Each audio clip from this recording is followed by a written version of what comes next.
Greetings all, Dr. X here, good to see ya.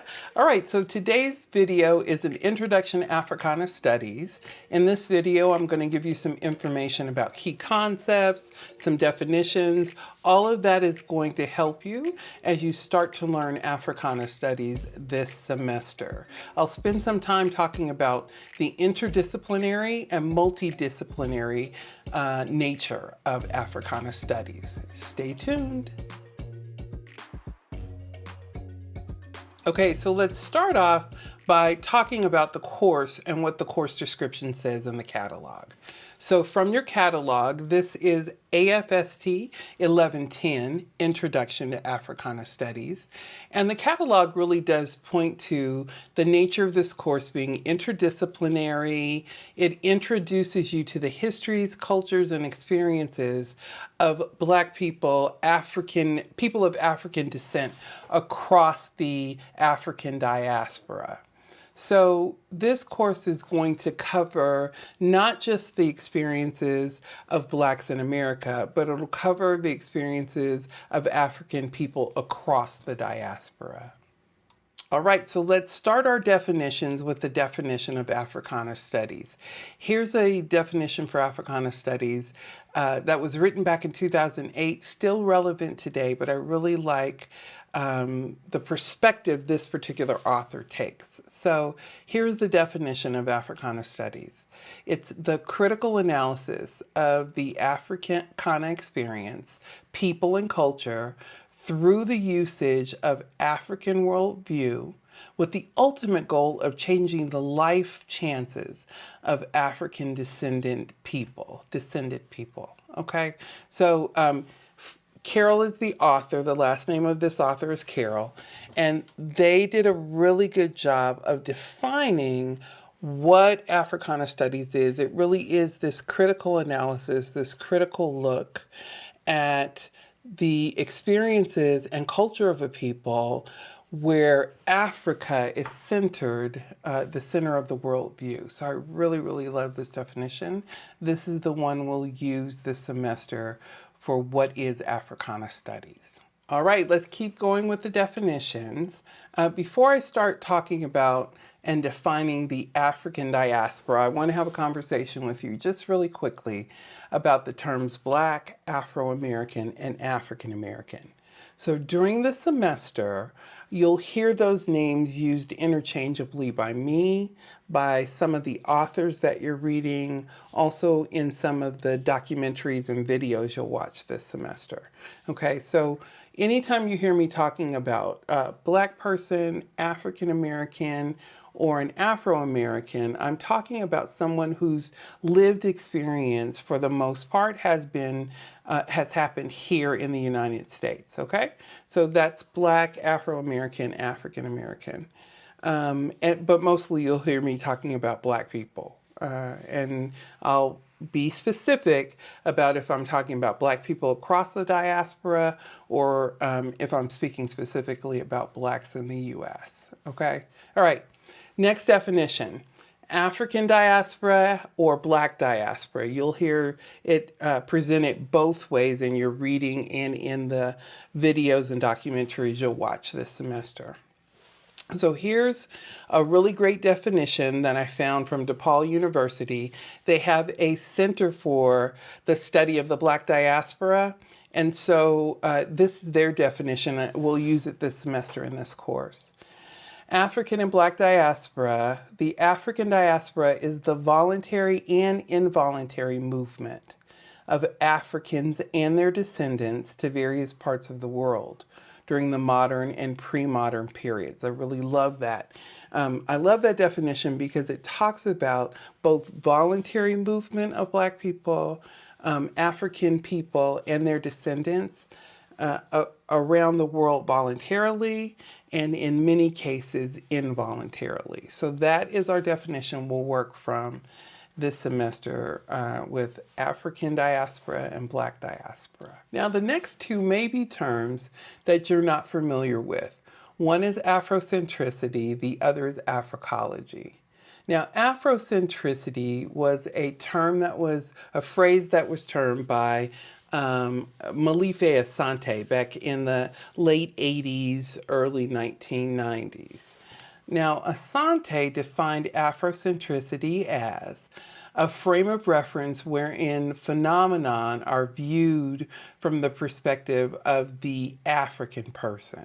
So, what Afrocentricity is about centering the worldview and the perspective of history, politics, education, everything is centered from the African worldview. So that is Afrocentricity.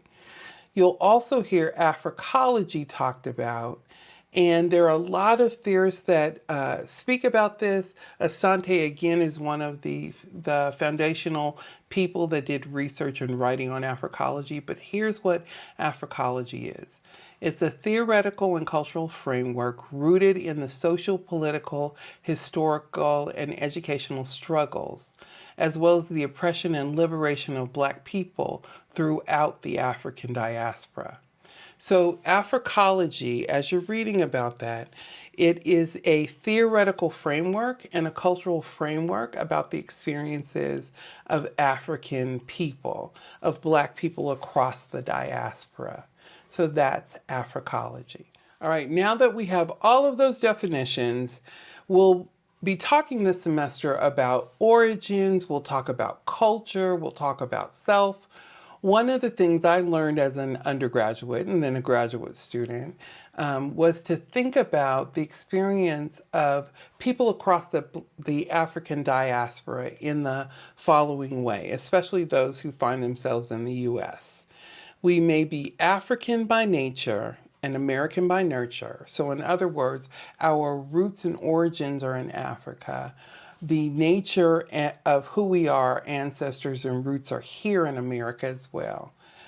So we're African by nature, American by nurture, but we are Black or African American by choice. Those are choices we've made about how to identify ourselves. For those Black people who have chosen that way of identity, we're Black by choice. So that's a particular way to think about it as you're learning more and more about the experience of Black people across the diaspora. Okay, so as we begin to wrap up, let's go back to that original question. What is Africana Studies? It's an interdisciplinary field of study that includes disciplines like economics, education, history, arts and humanities, political science, psychology, sociology. So what makes it interdisciplinary is that we pull from each of these fields of study to create this academic discipline. So we'll talk some this semester about the economics that have impacted African and Black people across the diaspora. We'll talk about education, especially the creation, for example, not especially, but an example is the creation of historically Black colleges and universities. So why do we have HBCUs? We'll talk about history in general. We'll spend some time talking about arts and humanities, including the Harlem Renaissance. So there are all of these different disciplines that we'll touch on this semester. Now, I want to remind you, this is a survey course. That means that I'm only going to be giving you a little bit of each of these disciplines. It's up to you to take advanced study if you'd like that.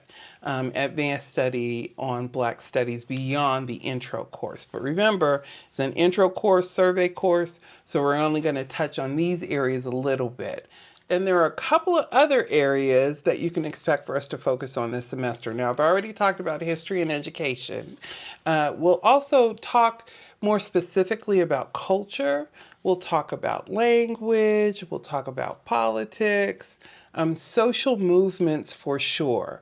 Those social movements that have originated with Black people in America, like the Black Lives Matter movement. But we'll also talk about some of the other social movements that have impacted Black people that maybe they didn't start, that we didn't start as Black folk, okay? We'll talk identity, gender, race, and class. So there's a lot for us to cover in this short 8-week period of time. Again, we'll touch a little bit on as much as we can.